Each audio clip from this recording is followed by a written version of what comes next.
मेरी उम्र है 26 साल और एक कॉम्प्लीमेंट जो मुझे बहुत ज़्यादा सुनने को मिलता है वो ये है कि भाई तुम काफ़ी ज़्यादा यंग दिखते हो, अपनी उम्र के नहीं लगते। उनका कहने का मतलब होता है कि तुम 20-22 साल के लगते हो, 26 के नहीं लगते हो। और ये सुन के ना मुझे थोड़ा सा शौक होता है, बिकॉज 26 भी बहुत ज़्यादा बड़ी उम्र नहीं है। 26 में बंदे को यंग ही लगना चाहिए। बट फिर मैं जब आसपास देखता हूँ ना कि आजकल कॉलेज के बंदे भी या फिर 12th के बच्चे भी, वो ऐसा लगता है कि वो होंगे कम से कम 28-29 साल के। मतलब वो काफ़ी बड़े दिख रहे हैं, काफ़ी मेच्योर लगने लग गए हैं। देखो मेच्योर लगना ठीक है, बट कुछ ज़्यादा ही एजिड लग रहे हैं। तो ये थोड़ी सी प्रॉब्लम हो जाती है। मतलब वो कुछ ना कुछ तो गलत कर रहे हैं जो उनको सही करने की ज़रूरत है। तो इस वीडियो में मैं यही बताऊंगा कि क्या मैंने चीज़ें करी हैं जिससे मैं आज अपनी उम्र का ही लगता हूँ। मैं 26 का हूँ तो 26 का ही लगता हूँ। क्या तुम भी कर सकते हो और उसको सॉल्व कैसे कर सकते हो? इस वीडियो में मैं अपना कोई स्किन केयर रूटीन शेयर नहीं करूंगा। ऑल्दो मैं स्किन केयर फॉलो करता हूँ, बट मैं उसके साथ ना इतना कंसिस्टेंट नहीं हूँ खुद भी। और मुझे ऐसा लगता है ना कि स्किन केयर जो होता है वो आपका 5 से 10% ही होता है, वेर एज 95% बाकी चीज़ें होती है जो मैं इस वीडियो में कवर करूंगा। तो वो चीज़ें सॉर्टेड है तो स्किन केयर कर सकते हो, उसके बाद नहीं भी करोगे तो चलेगा।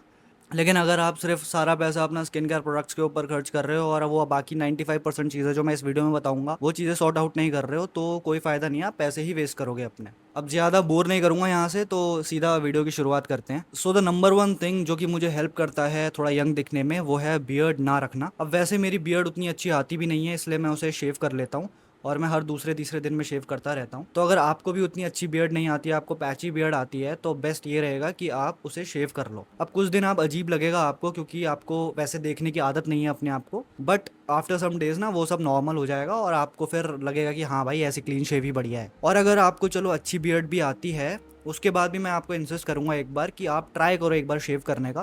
बिकॉज शेव करने के बाद ना बंदा ऑटोमेटिकली यंग दिखने लग जाता है। और अगर ऐसा हुआ कि आप उतने अच्छे नहीं दिख रहे क्लीन शेव में, तो उसका एक ही रीज़न हो सकता है कि आपका फेस फैट ज़्यादा है। बियर्ड क्या है ना, बियर्ड छुपा देता है, it's a man's makeup.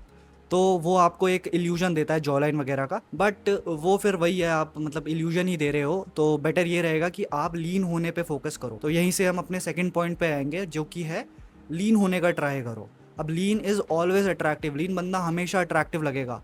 Where as अगर कोई मोटा बंदा है या बिल्कुल ही स्किनी बंदा है वो उतना अट्रैक्टिव नहीं दिखेगा। तो लीन होने पे फोकस करो। मैं खुद बचपन से ही लीन रहा हूँ और इसमें मेरा मेटाबॉलिज्म ने भी बहुत हेल्प करी है। मेरा मेटाबॉलिज्म बहुत ज़्यादा ही फास्ट है। तो मैं कुछ भी खाता हूँ मेरा पच के मतलब निकल जाता है सब, और ऐसा बॉडी में इतना लगता नहीं है। अब अगर तुम्हें लीन होना है तो तुम्हें एक्सरसाइज भी करनी पड़ेगी और कार्डियो भी अपने लाइफस्टाइल में इंक्लूड करना पड़ेगा, क्योंकि अगर बस लीन हो जाओगे पतले हो जाओगे तो वो भी उतने बढ़िया नहीं लगोगे। तो मसल पैक ऑन करना बहुत ज़रूरी है, तो वेट ट्रेनिंग अपनी लाइफस्टाइल में इंक्लूड करो। कार्डियो मैं इसलिए कह रहा हूँ बिकॉज सिर्फ मसल बढ़ा लेने से ज़रूरी नहीं है आप यंग दिखोगे, क्योंकि आपने नोटिस करा होगा कि जितने भी स्पोर्ट्स पर्सन होते हैं, जितने भी एथलीट्स होते हैं, वो काफ़ी ज़्यादा यंग दिखते हैं बहुत लंबे टाइम तक। अब खुद एक बार एक बहुत तगड़ा स्प्रिंट मार के आना, देन उसके बाद फ्रंट कैमरे पे अपनी शक्ल देखना, जो ग्लो दिखेगा ना आपके चेहरे पे वो आपको कभी वैसे नहीं दिखने वाला। तो कार्डियो बहुत ज़रूरी है, कार्डियो भी इंक्लूड करो। अब ये सब के साथ साथ आपको अपनी डाइट का भी ध्यान देना पड़ेगा।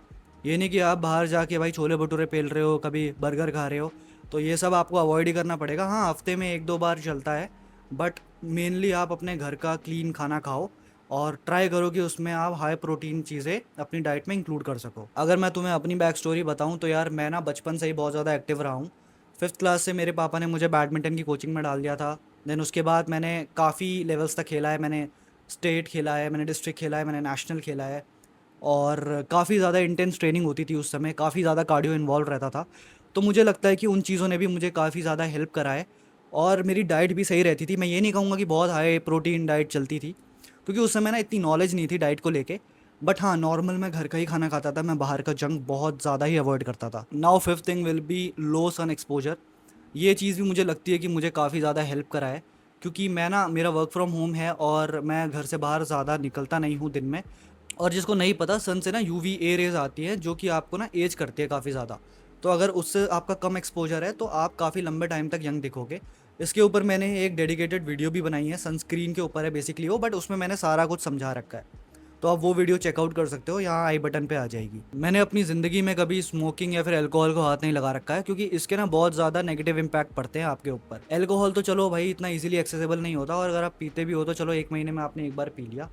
अल्कोहल से होता क्या है ना, आपकी रिकवरी बहुत ज़्यादा थक जाती है और आपको उस दिन नींद भी नहीं आती, आप बेसिकली बेहोश हो रखे होते हो। ठीक है, फिर भी अल्कोहल चलो बंदा एक दो बार पिएगा महीने में, बट स्मोकिंग एक ऐसी चीज़ है जो कि बहुत ज़्यादा इजीली एक्सेसिबल है, आप कहीं से भी पकड़ लोगे। एंड बंदा क्या करता है ना, जो स्मोक करता है वो दिन में 2-3 बार तो करता ही करता है। अब स्मोकिंग से क्या होता है ना कि आपके जो लिप्स हैं वो पहले तो काले पड़ने लग जाएंगे, एंड जो उसका धुआं है ना वो एक तरीके से आपके चेहरे को भी जलाता है। तो विद टाइम ना आप देखोगे कि आपका चेहरा थोड़ा सा फीका पड़ने लगा है और उसका ग्लो सारा जाने लगा है। तो अगर स्मोक करते हो तो भाई बहुत बेकार सिचुएशन हो जाएगी। तो ट्राई करो, अगर आप स्मोक कर रहे हो तो उसको धीरे धीरे करके उसकी फ्रीक्वेंसी कम करो एंड उसके बाद उसको छोड़ने का ही ट्राई करो। The last point will be genetics. अगर आपके जेनेटिक्स अच्छे हैं तो आपको इतनी हाथ पैर मारने की ज़रूरत नहीं पड़ेगी। आपने काफ़ी उत्तराखंड या फिर नॉर्थ ईस्ट के लड़के देखे होंगे, वो काफ़ी ज़्यादा यंग दिखते हैं और उनकी स्किन भी काफ़ी ग्लोइंग होती है। अब इसका मेन रीज़न ना जेनेटिक्स होता है, उनके जेनेटिक्स अच्छे हैं। बट इसमें भी मैं एक पॉइंट क्लियर कर देता हूँ कि जेनेटिक्स आपके हमेशा हेल्प नहीं करेंगे या लाइफ लॉन्ग आपके साथ नहीं रहेंगे। मे बी 20-22 के जब तक हो आप, तब तक आप सही दिख रहे हो, आप कुछ भी ना करो, आप स्मोक भी कर रहे हो तब भी बढ़िया दिख रहे हो। बट जैसे ही आप 23-24 ऐसी उम्र में आओगे ना, तो आपकी जो एजिंग है वो एक्सपोनेंशियली रेट से बढ़ने लग जाएगी। एंड देन आप उसके बाद सोचोगे कि शायद मुझे पहले ही प्रिकॉशंस ले लेने चाहिए थे और प्रिवेंटिव मेजर्स जो भी होते हैं, अपनी डाइट सही कर लेनी चाहिए थी, अपनी स्लीप सही कर लेनी चाहिए थी, जो भी मैंने इस वीडियो में बता रखा है वो चीज़ें फॉलो करनी चाहिए थी। तो शायद आज एजिंग नहीं होती और मैं यंग ही दिख रहा होता। तो यही सारी चीज़ें हैं जिन्होंने मुझे हेल्प करा है यंग दिखने में, या फिर बोलूँ तो अपनी उम्र का दिखने में। और ज़्यादा कुछ कॉम्प्लिकेटेड नहीं है, बेसिक स्टफ से ही हो जाता है, ठीक है। बाकी अगर आपको स्किन केयर के ऊपर वीडियो चाहिए होगी, जो मेरा स्किन केयर रूटीन है, तो वो भी मैं दिखा दूंगा आपको। हालांकि मैं इतना खुद कंसिस्टेंट नहीं हूँ। और अगर आपको स्किन केयर करना ही है तो उसमें सनस्क्रीन सबसे इम्पॉर्टेंट है, और बाकी जो सारी चीज़ें हैं वो सब तो चलो हैंडल आउट हो जाती हैं, बट स्किन केयर में सनस्क्रीन सबसे इम्पॉर्टेंट है, वो तो आपको लगाना ही लगाना है, ठीक है। बाकी ये थी आज की वीडियो एंड आई होप आपको पसंद आई हो, और मिलते हैं नेक्स्ट वीडियो में। बाय।